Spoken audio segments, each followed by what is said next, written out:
kami na ang mag-deliver sa amin ng malulitan. Gawain ko ba yung Panginoon ng Pagkalaspen, Kabanal na Espiritu Santo. Kayo na po yung bahalang Ama sa pangalan ni Yesu Cristo. Amen. Amen. Thank you po. Bago po kayo magsiupo, pakitingnan niyo na po ang mga kalat o paligid. Kung wala, maaari na po magsiupo. Ngayon, maaari po bang malaman ang buong Maraming salamat. Bago tayo magsimula, class, meron tayong alitutunin sa buong isang oras na kailangan sundin. Ito ay ang 4S. Maaari ko pakibasa. Ang winig at aktibo maglawok sa ating talakayan. Magtaas lamang ng kamay kung may katanungan. Maayos na panatilihin ang paggalang at respeto sa loob ng silid-aralan. Maging mahusay sa lahat ng oras.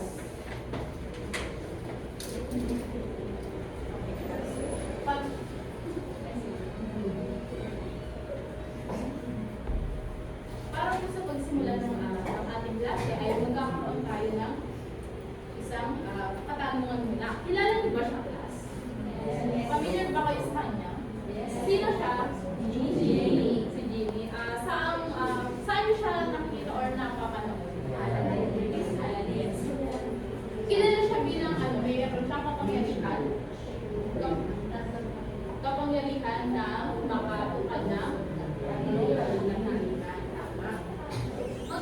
Si Jenny ay magiging konektado sa ating aktibidad ngayon.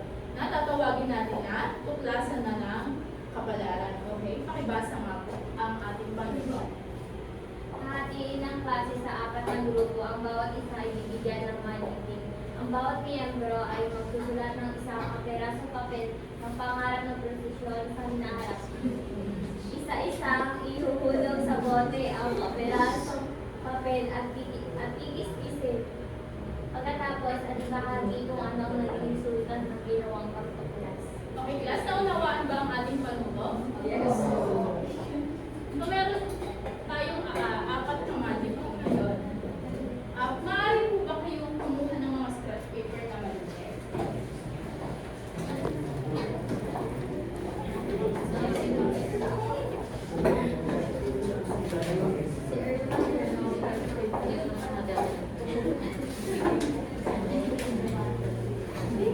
Bago niyo po sa buksan, ano muna po kayo? Sulat muna po kayo ng pangarap niyo po or trabaho sa hinahanap.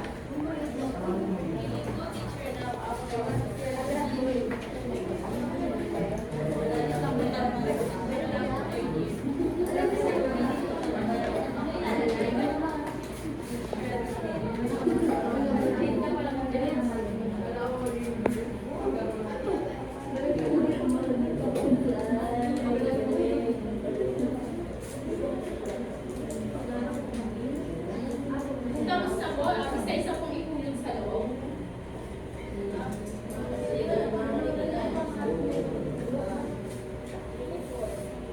Kung ano po trabaho po or profession ng gusto niyo o pangalan niyo.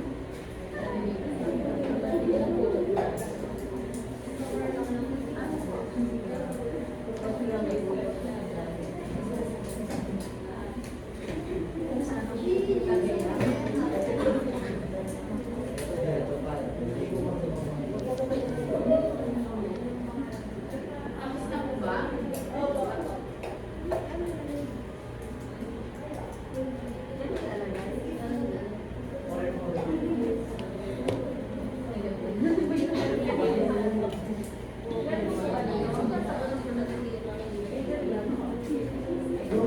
Okay, kung tapos na po, pakisara na po ito. Ito ang Jimmy.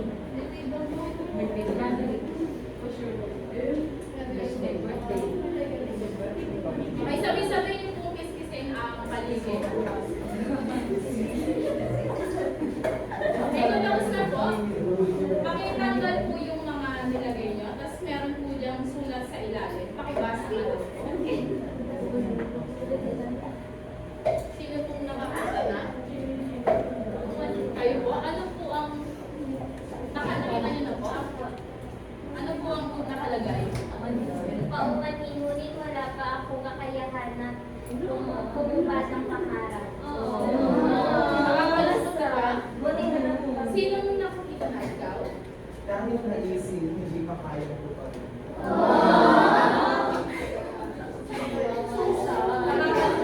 Kayo po, ano po? Hindi na ako mabuhay. Pahumantin, ngunit ang iyong kahilingan ay hindi pa kaya matupad. At ang kayo po? Ay matutupad, ngunit wala pa siguraduhan niya. Wala din ko lang tinutuloy. Pati sa ginawa natin actividad class, alam niyo ba kung ano ang tatalakayin natin ngayong araw? Okay, saan siya may kinalaman? Meron daw kakulangan, merong hindi matutupad. Bakit kaya? Tingin niyo class, ano ang naglagay kayo, ano ang nilagay niyo dyan class? Ang mga pangarap na professional or trabaho. Ngunit, halos lahat ay, ano ang naging resulta? Positive or negative? Negative na resulta. Sa tingin niyo class, ano kaya ang pag-aaralan natin ngayong araw? Tungkol sa kakulangan ng yes, malapit na po. Kakulangan ng ano po yung nilagay niyo dyan? Pangarap, profession or trabaho. Lahat ng inyong binanggit ay may kinalaman sa ating tatalakayin ngayong araw kung saan ito ay ang mga dahilan at epekto ng unemployment or kawalan ng trabaho.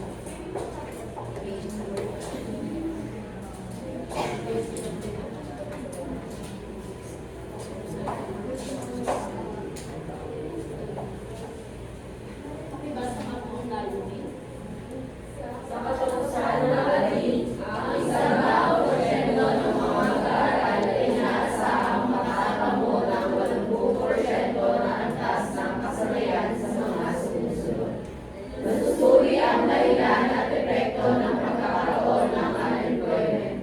Nakabubuo ng mga mungkahi at akbang upang malutas ang suliranin ng unemployment. Nakapagbabahagi ng sariling saloobin hindi sa nasabing issue. Ay, maraming salamat. Ngayon naman, para sa pagsisimula ng ating talakayan, meron po sa inyong ipapanood. At nais kong suriin nyo ito or maunawaan ang video na ito.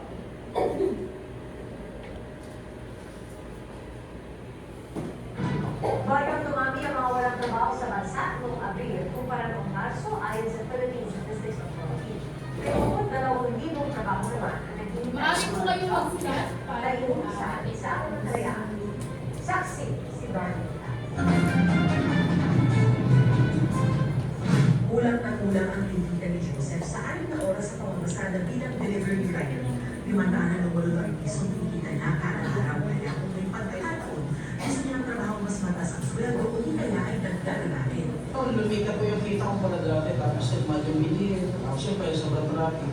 Isa si Joseph sa tinatawag na underemployed o mga taong nagbayad ng kagustuhan na madagdagan ng oras sa trabaho, magkaroon ng dagdag na trabaho o magkaroon ng panibagong trabaho na may mas mahabang working hours. Sa labor force survey ng Philippine Statistics Authority noong Abril, tumaas ang underemployment rate sa 14.6%. Katumbas yan ng 7.09 million ang underemployed. 2.06 million naman ang unemployed o walang trabaho nitong Abril. Katumbas ang 4.1% unemployment rate na mas mataas din kumpara noong Marso. Mas mataas din ang unemployment rate ngayong Abril kung kumpara sa parang buwan noong nakaraang taon. Dumami kasi yung kasama na sumama dito sa labor force participation dahil of course mataas yung population 1 year. So isa yun sa factor. If you'll notice, mataas yung increase ng ating labor force participation. Ito ay umakyat ng 340,000 from April 2024 to April 2025. At kadalasan, pag tumataas yung ating labor force participation rate at yung number, hindi naman talaga na-absorb lahat doon sa employed persons. Sa manufacturing industry na maraming nawalan ng trabaho kumpara sa parehong panahon noong nakaraang taon. Pinaka-apektado ang mga nagtatrabaho sa pagawaan ng semiconductor. Kung na-track natin yung ating exports, bumaba rin doon. So ito talaga may impact sa ating external market kung saan tayo mag-export. Kung datos mula inirang mga nagtitingnan sa sektor ng agrikultura ang pinakamaraming nawalan ng trabaho. Isa sa mga nakita nila na yung pagbaba ng presyo ng palay.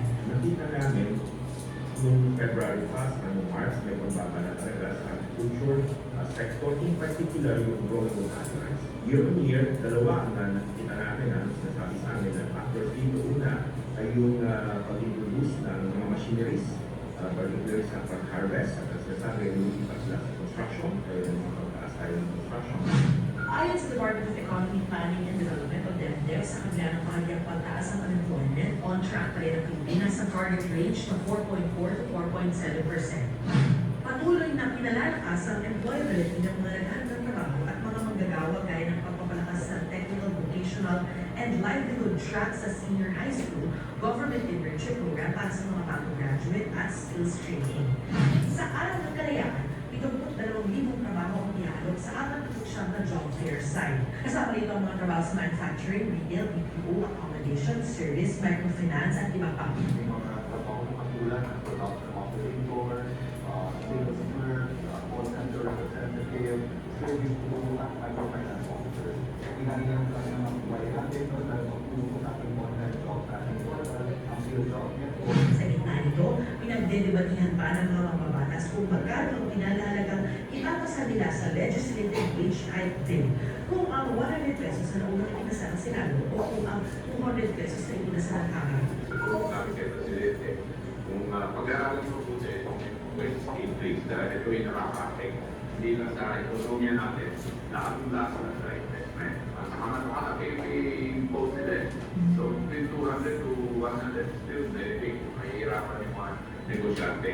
70% ng utang monthly ang magdalawa ay yes.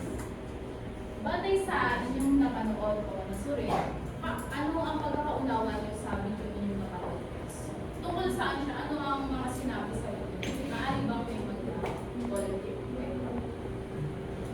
Yung video po is parang discuss niya po yung unemployment rate dito sa bansang Pilipinas na kung saan from March to April, mas patuloy na tumataas po yung bilang ng mga Pilipinong walang trabaho at tumataas. Dahil po dito, nagkakaroon po ito ng malaking epekto sa ating ekonomiya. Okay. Thank you. Batay sa larawan na nandito, noong ayon sa Philippine Statistics Authority, noong March 2025, which is 1 month or 2 months ago, ay 3.9 or 1.93 million ang walang trabaho or unemployed. When nagtumaas siya noong April 2025, which is naging 4.1% or 2.6 million. Ang pagtaas ng unemployment rate plus, isa ba itong bantang o suliranin sa ating bansa o Pilipinas? Sa inyong palagay, bakit po? Opo, kasi yung pagtaas ng unemployment, ibig sabihin po, indikasyon ito na yung ekonomiya natin, yung ekonomiya natin dito sa Pilipinas, hindi siya mataas yung kanila. Kumbaga sa yung Pilipinas masyadong mahirap pagdating sa in terms of economy. Kasi yung mga katulad natin, yung mga bagong graduate, hindi nila nakahasa yung pinag-aralan nila, kung ano man yung safe na mayroon sila. Tapos higit sa lahat, hindi kaya ng gobyerno natin na suportahan yung mga nakapagtapos ng pag-aaral na makapagtrabaho sila.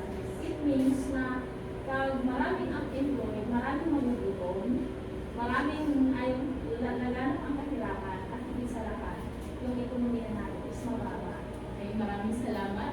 Yan ay, ang mga kanyang binanggit ay mga pangunahing dahilan ng unemployment. Ika nga nila, after natin makagraduate, hindi naman tayo sure kung magiging employed tayo lahat. Ika nga nila, after graduate, magiging certified, professional tambay o unemployed. From undergraduate to unemployed. Okay, pero sana magkaroon agad tayo ng yes. May isa pa dito which is it is indicator or ng Philippine unemployment rate. Anyone, anong napapansin dito sa April 2024 and April 2025? Doon may red arrow. Okay. Lorian Lemon.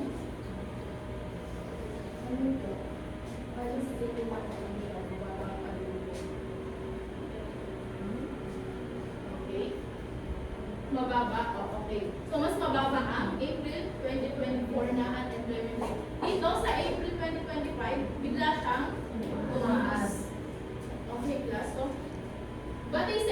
nakikitang data, ano ang pinakamataas na unemployment rate na naganap sa anong buwan? July. Bakit nasa lupang season natin from July? Yes, tag-ulan. At possible ang mga ekonomiya or ang mga establishment o pinagtatrabahuan natin ay sarado dahil sa mga banta ng bagyo. Okay.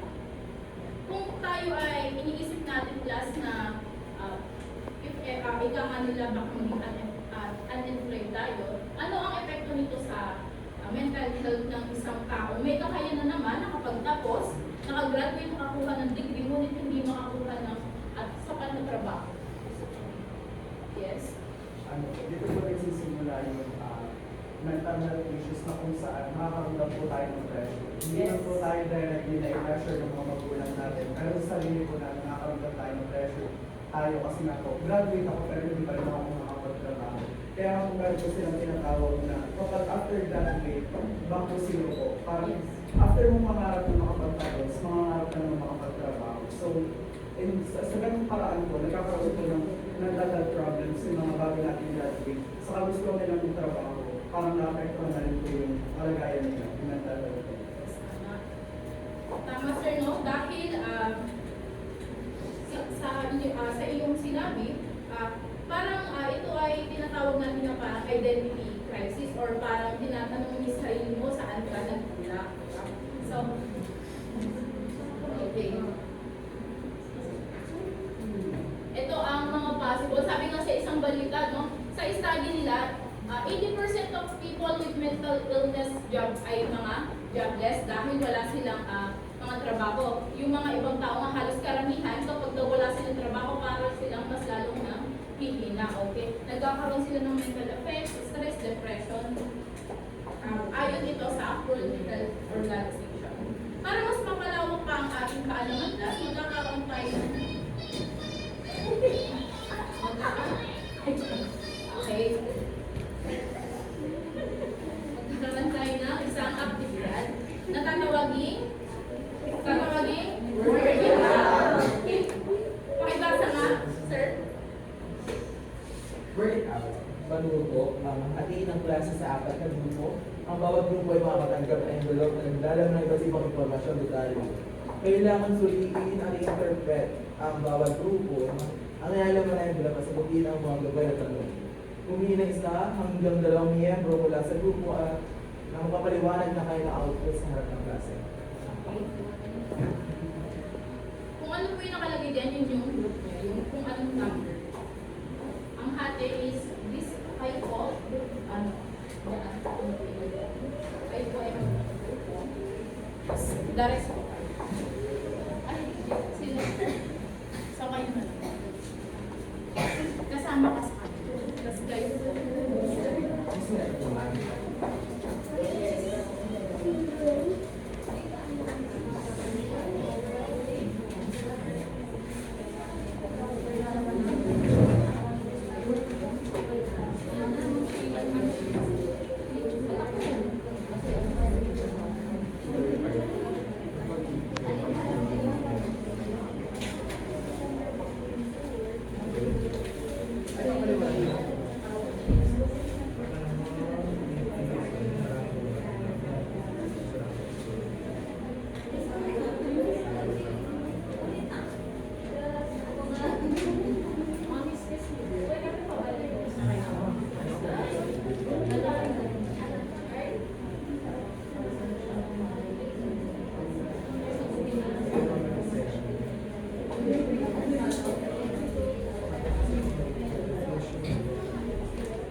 Economic recession.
last 3 minutes para sa paggawa.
Like last 2 minutes left.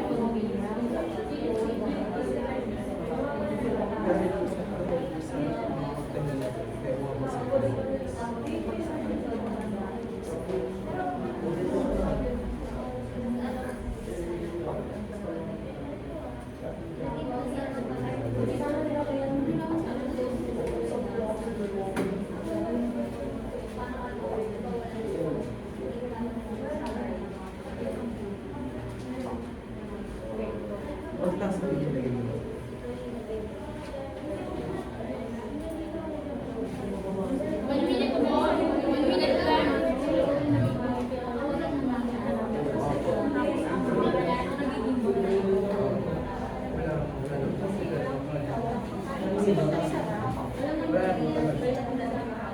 Handa na po ba lahat?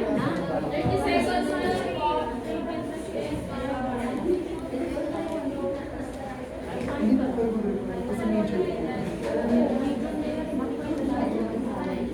Handa na po ba ako ng grupo? Okay.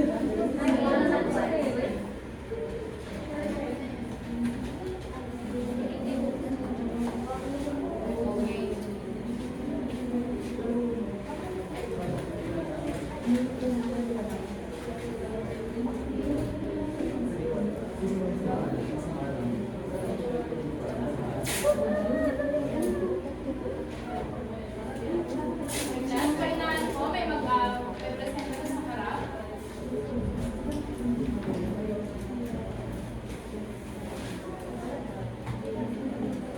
Okay, handa na ang upuan. Ang napunta po sa inyo ay Overpopulation. Bali, sa dapat ay magandang malupa. Kami po yung group 1. Ang napunta po sa amin is overpopulation. Sabi po tanong po sa amin is batay sa inyong naunawaan at nabasa anong pangunahing mensahe ng Biblia. Bali, base po sa pamamagitan ginamit is population growth is the rise in employment base. Which is, sinasabi dito na sa patuloy na paglaki ng population natin dito sa Pilipinas, patuloy yung pagdami ng mga tao na walang trabaho. Yung pangalawang tanong naman is, ilista ang mga naging epekto ng pagkakaroon ng overpopulation sa unemployment. Bale, ito naman po yung nakita namin sa naging epekto sa pagkakaroon ng overpopulation sa unemployment. Competition for jobs. Since marami rin po tayong, since overpopulated din po yung Pilipinas, nagkakaroon po ng competition for jobs since kakunti lang din po yung nag-over ng job dito sa atin. Tapos, sumunod naman po is lower quality education. Nawi po kasi na, kasi sabi naman po kasi dito na kapag ka po yung pinag-aralan mo is hanggang senior high school lang,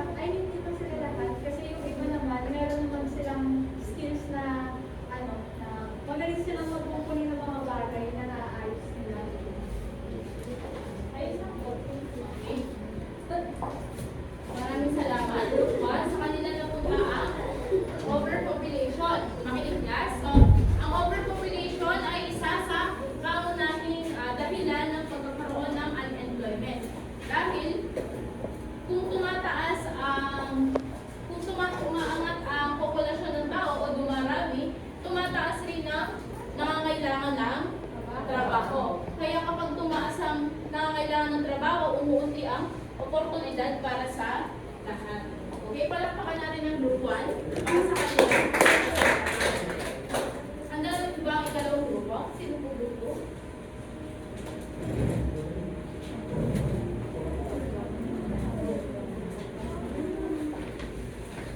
Ang napunta sa inyo ay plus kapag merong nag-presenta sa harap, makinututo po tayo makinig at panatilihin ang ating 4Fs o ating alintuntunin.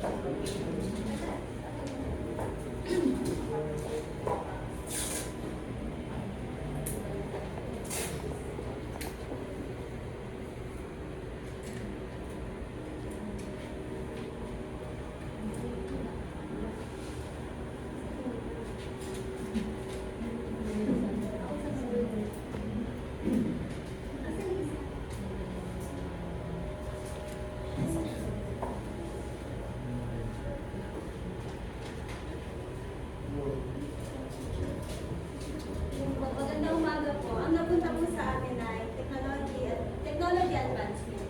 Kaso kasunod po ng pag-usbong ng mga makabagong teknolohiya ngayon, inaasahan na po natin na magkakaroon ito ng masamang epekto, hindi lamang po para sa ating pangsariling gagamitan, maging po sa pangkalahatan natin gamit. Sabi dito, batay sa iyong naunawaan at nabasa, anong pangunahing mensahe ng article news or news article? Ang nakuha po namin dito, ang mensahe na nakuha namin dito o nakita namin dito ay ang pagpapalit ng AI sa posisyon ng mga labor workers. Di ba po pag mas hinahire po ng mga company, ay hindi na po nag-hire yung mga company minsan ng mga tao. It's because may AI po silang gamit sa cleaners, sa paglilinis, sa cashier, mas advanced po sila kasi hindi na po nila kailangan magpasahod, hindi na po nila kailangan ng mga tao pa para gawin yung mga bagay na para doon sa company nila. Mas mapapabilis yung paggawa doon kaysa doon sa mga workers. Kaya yung mga workers natin, nawawalan sila ng trabaho o nahihirapan silang humanap ng trabaho kasi napapalitan po ng artificial intelligence yung gawain na para sa mga labor workers natin. And yung sa katanungan ng gusto ng grade 3, is tama nga nag-effect ng technological advancement sa unemployment. And base din po sa in-explain mo na pong grupo is yung marami na po nag-discover na maraming machines ngayon. Tulad na lang po sa mga pabrika, hindi na po nila kinakailangan mano-mano pong gumagawa ng mga lente, mga salamin, dahil po marami na pong na-invento ng mga machines na mas pinapadali po yung mga trabaho nila. Ganoon na lang din po sa paggawa ng mga trabaho, hindi na po nila kailangan tumanggap po ng maraming trabahador dahil po sa marami na rin po na-invento mga machines. So, pinadali po yung trabaho. Okay, maraming salamat. Group 2. So, sa kanila na po technology advancement. Isa sa pangunahing dahilan ng unemployment o kawalan daw ng trabaho ay ang technology advancement. Anong era na ba tayo ngayon? Yes, 21st century na tayo ngayon. Digital, era halos lahat ay ginagamitan na natin ang teknolohiya. Kung katulad na lamang, ewan ko kung meron dito sa Philippines or na-encountered nyo, di ba? Yung parang hindi na kailangan ng mga cashier. Pagka nilagay sa basket, automatic na nag-total na dun lahat ng pinakamili mo. So, saan ang epekto dito, class? Kung may ganun na mga teknolohiya? Sa mga cashier or yung mga yes. Pag mga ganito lang po kasi hindi na kailangan ng tao na magmano-mano ng cashier, hindi katulad ng dati na pinipindot pa yung para makuha mo yung sukli at yung bayad at yung resibo. Ngayon, automatic na nandoon na mismo. Kaya hindi na kailangan ng dagdag manpower. Naman nawawala ng trabaho yung tao, mawawala ng kita. Okay.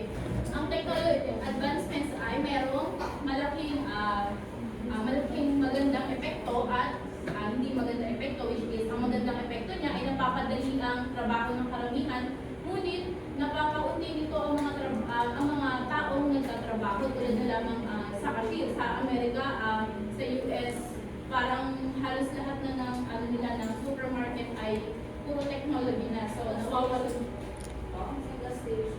Yung sa gas station, ano po yun? Term daw po? Sa gas station po is sa ibang bansa po. Hindi na, tulad po sa Pilipinas, na kailangan ko ng tao. Doon po sa gas station sa ibang bansa is ikaw na po yung mag-aano ng sarili mo. Then ikaw po yung magbabayad. Then may parang kasi machine lang din sila. Bibigyan na natin po yung sukli ko pag after mo. Yes. Katulad po nung napanood ko sa vlogger na taga-Japan. Instead, di ba po dito tayo, namimili po tayo sa grocery, nakapila tayo sa cashier. Pero po doon, ang gagawin po, ito yung napipili syempre ng mga binili mo. Ngayon, sila yan na yung nagpapans mismo na yung pinamili nila. Tapos, i-insert na lang nila yung pera doon at mayroon ng sukli. So, ibig sabihin, kumbaga sa ano, ikaw yung consumer, ikaw na din yung mag-search sa sarili mo. No need na i-assist ka ng ibang tao. Dahil dyan na halos karamihan sa mga tao ay nawawalan ng trabaho dahil sa mga technology advances. Okay, palakpakan namin yung grupo.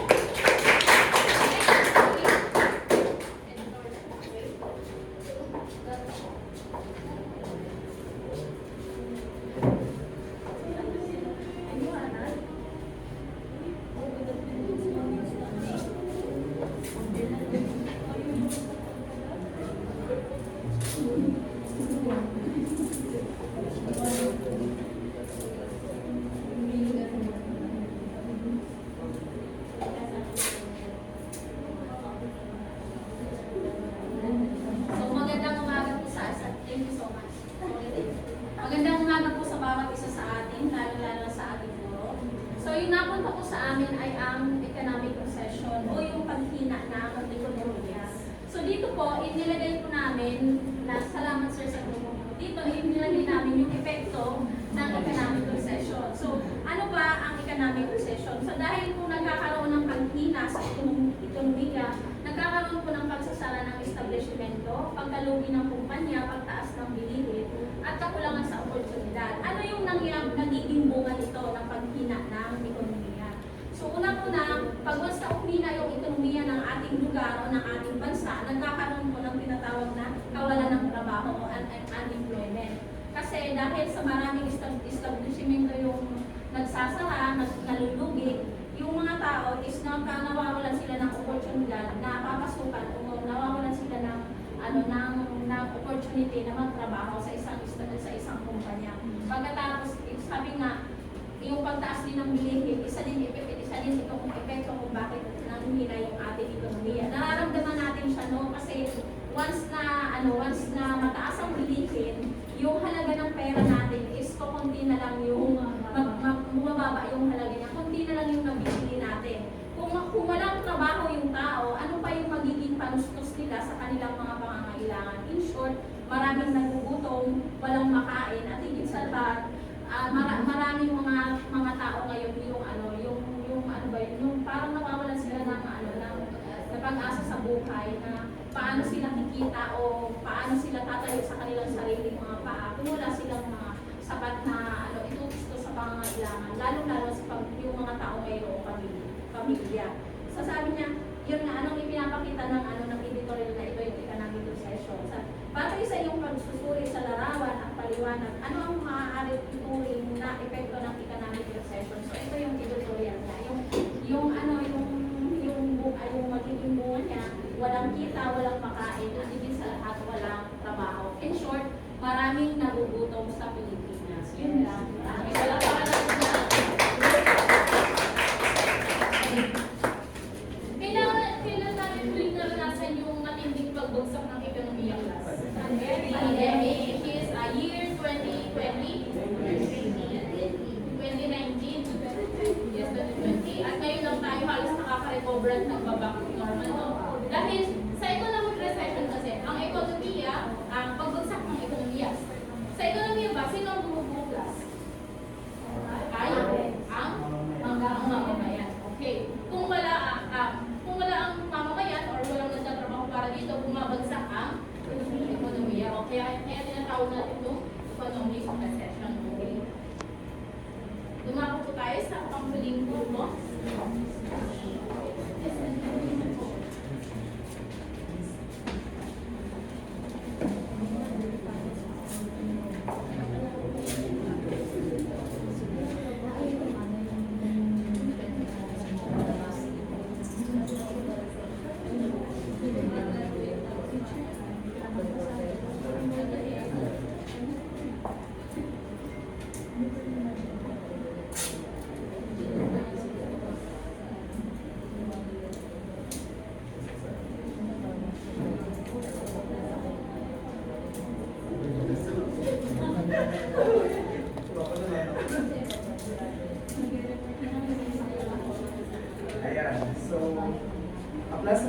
po ulit sa ating lahat. So, before we start our discussion regarding on our output, on our activity, gusto po namin kayong tanongin na in the future, nakikita ba natin na teacher tayo?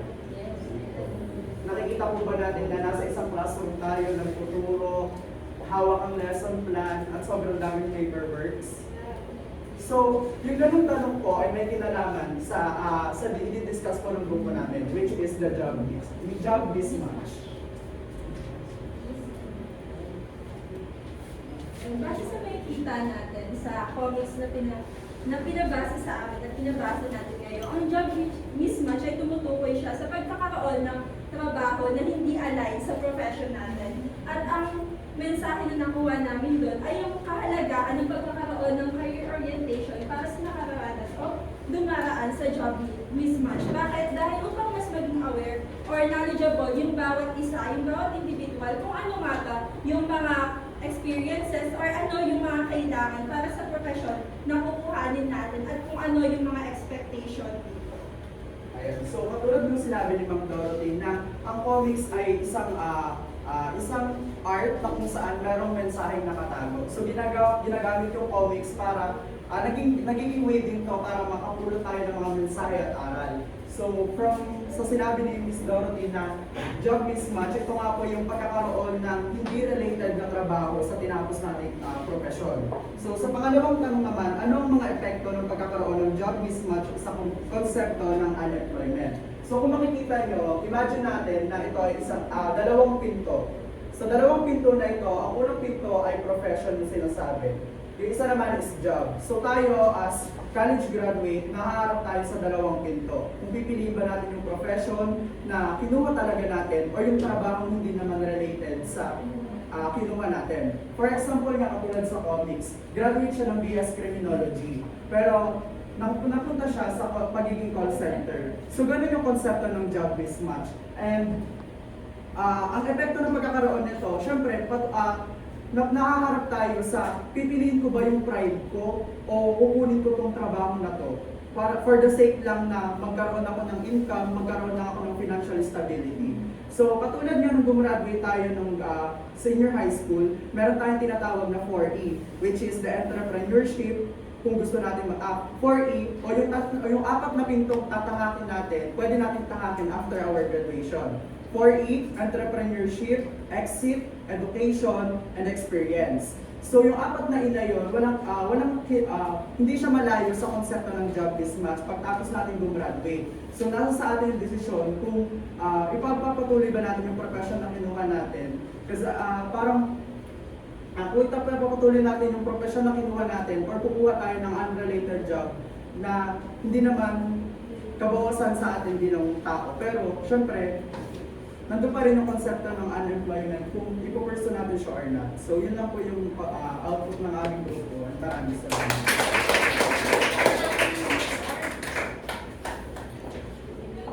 Salamat sa makabulutang pagpapaliwanag, no? Ang sinasabi lang dito sa job mismatch which is kung ano ang iyong natapos ay hindi ito ang iyong naging trabaho sa hinaharap. So, ito ay isa sa pangunahin din na dahilan bakit nagkakaroon ng kawalang trabaho dahil halimbawa nga dito sinabi criminology ang natapos niya.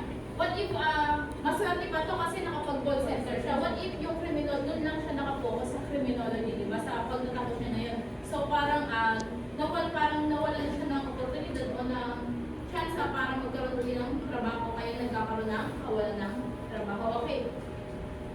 Maraming salamat sa lahat ng nagpresenta. Narito ang inyong score. Sa unang grupo, pagsusuri ng epekto, kayo ay nakakuha ng 10 points. Sa kooperasyon, nakakuha kayo ng 10 points at sa organisasyon at kaayusan ay 3 points which is nakakuha kayo ng 23 points. Okay, palakpakan natin sila. Sa ikalawang grupo naman ay nakakuha sila ng perfect na 30 points. Okay, palakpakan natin sila. Sa pangatlo ay nakakuha rin kayo ng perfect na. Okay. Kung wala kayo class, bigyan natin ng I'm feeling so proud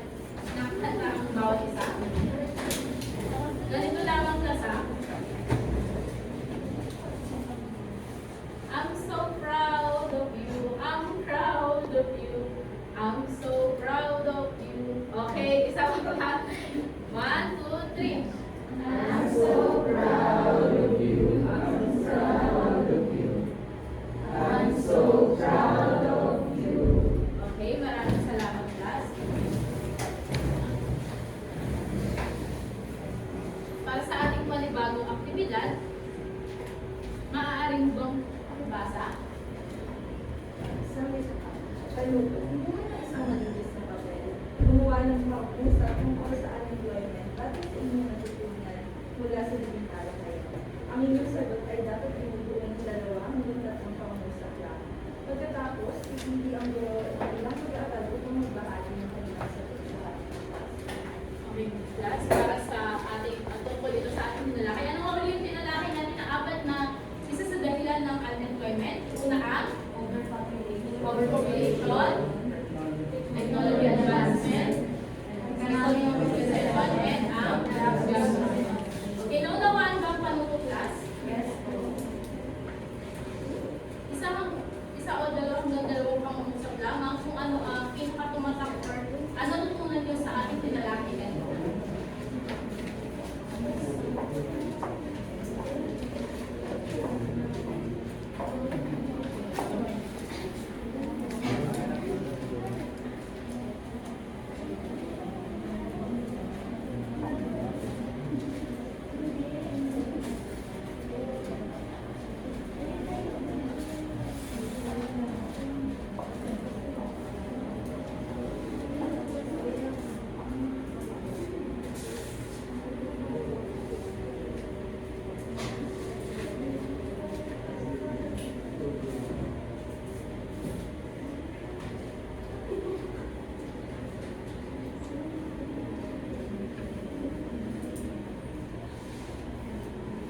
Meron na lamang kung 1 minuto class para sa pagsagot.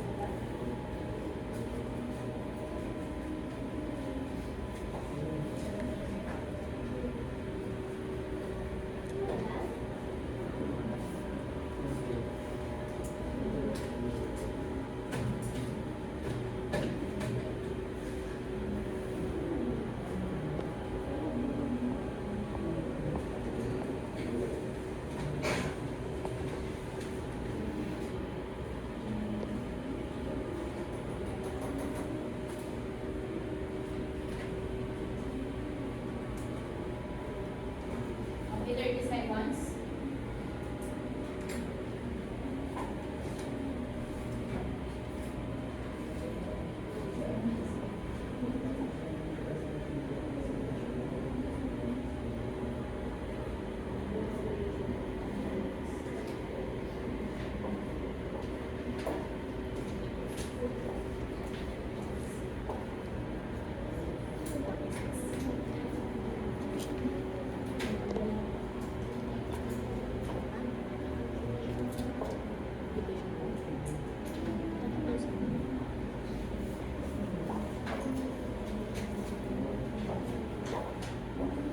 Okay, tapos na po ba lahat? Okay, last 30 seconds para matapos.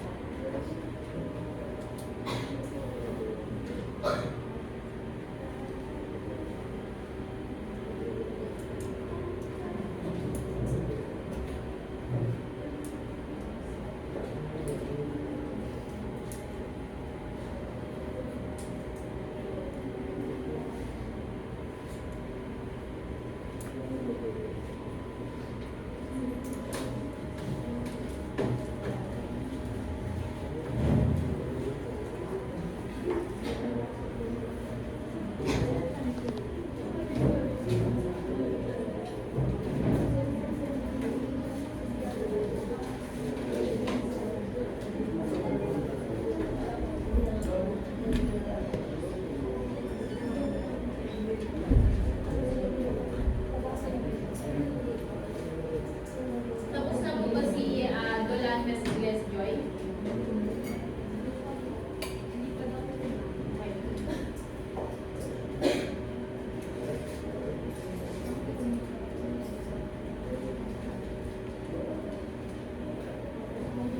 Sino ang gustong magbahagi ng kanilang ginawa? Yes po. Ang unemployment ay tumutukoy sa estado ng kawalan ng trabaho na nagdudulot ng malawakang epekto sa ating ekonomiya. Dahilan sa libod nito ay ang economic recession, job mismatch, technology advancement, at overpopulation. Okay, maraming salamat sa iyong paliwanag, no? Ang tinutukoy niya dito ay ang kawalan ng trabaho ay dahilan ito ng mga kawalan ng trabaho. Okay.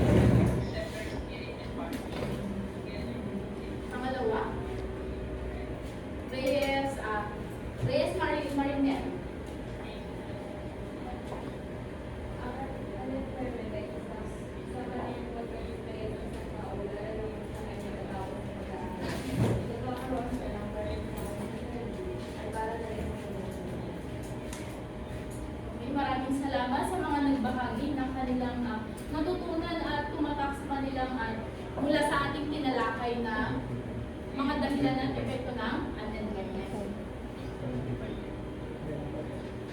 Okay, dumako tayo muli sa panibagong aktibidad na tatawagin Career Hub. Rapper, okay, pakibasa nga po, please. Dito sa tatlong pangkat ang mga pag-aaral at sila ay tatawagin mga students. Ang bawat grupo ay matatanggap ng member at may iba't ibang karawan na maaaring makatulong upang makabuo ng nakalimutan o survey sa pamamagitan ng technical. Ayun, so ganyan. Yan na, hindi yan sinasabi ng estudyante. Yan ay sa'yo. Third year to fourth year na. Yung tanong ko, hindi yan gagawin ng bata. Ang bata ba ang nakakapit sa tatlong akat ng grupo. So ikaw din yung kakapit. So hindi mo yan ginagawa una. Happy ang plan sa apat. Hindi yan dapat galing sa bata. Galing sa iyo yan. Ang babasahin ng bata ay anong gagawin nila sa activity. Sige, pakibalik mo. Bumalik ka doon sa panel ko.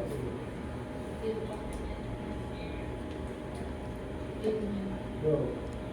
So magkakaroon tayo ng panibagong aktibidad. Hatiin ko kayo sa tatlong grupo. Pakibasa nga ang inyong gagawin. So, hindi kita kinakita. Then mga third year ko, papunta sila sa experience mo, mag-PMP sila next time. Tama ako? Ako na-mature ngayon, hindi.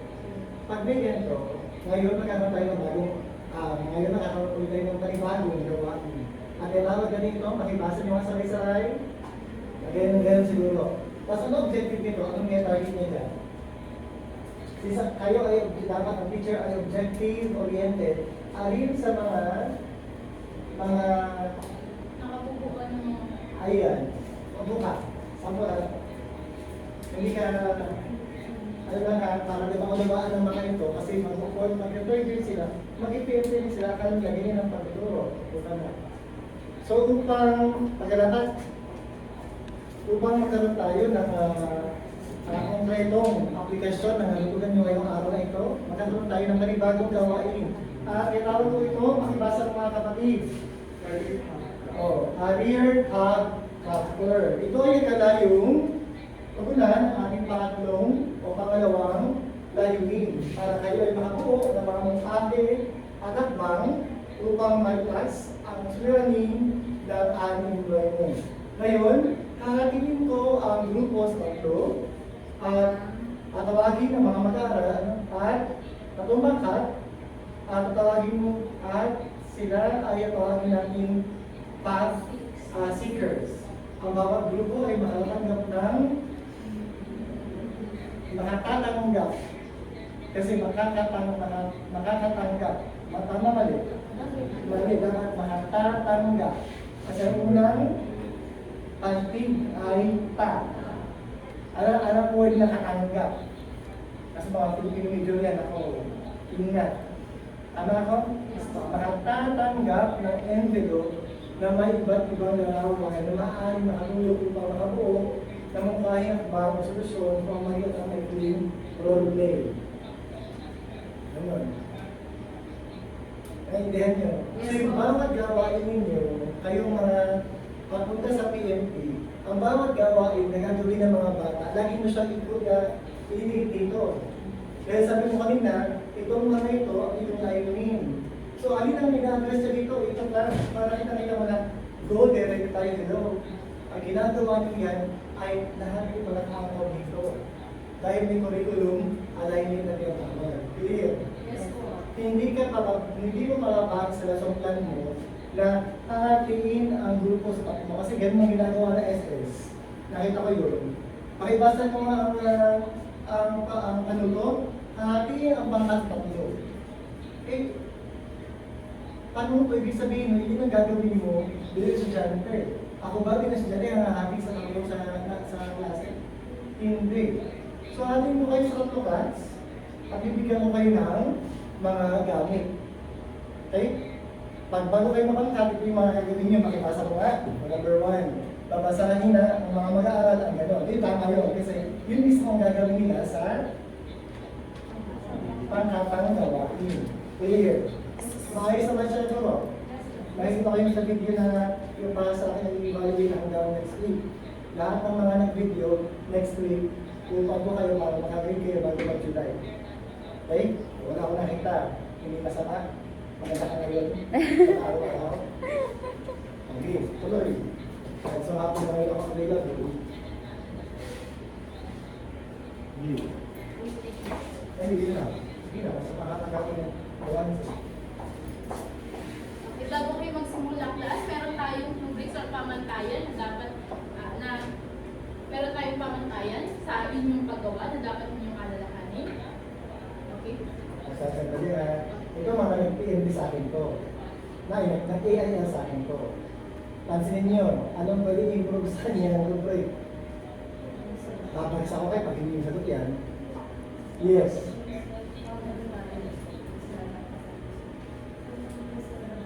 Sa akin ka ba nag-PM ako? Again, AI yan to. Ako, ang teacher mo. Ano kasi ano ba? Ako yung sasasabi na yun, sa teacher mo, okay na yun. Makinig ka para okay sa kanila, sige paano gagawin?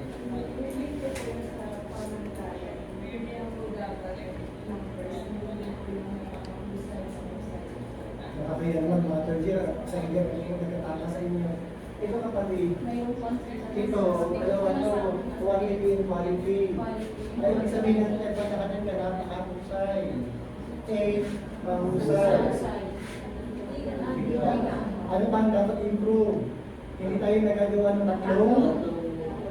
Kaya dapat dapat siya. Kaya napakahusay. Hindi mahusay.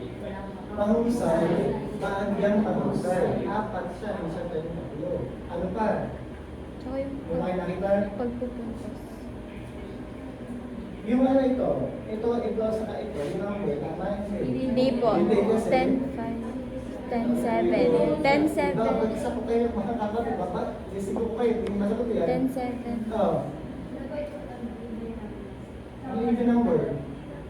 Even number na ito. Ano nga yan? Ito sasabi ko, ito masaka yan. Puntos. Hindi yung tama ba ang bilang yung range? 10. 10, 9, 8. Dalawa. Ito, dapat 7 ito. Tapos susunod, 5.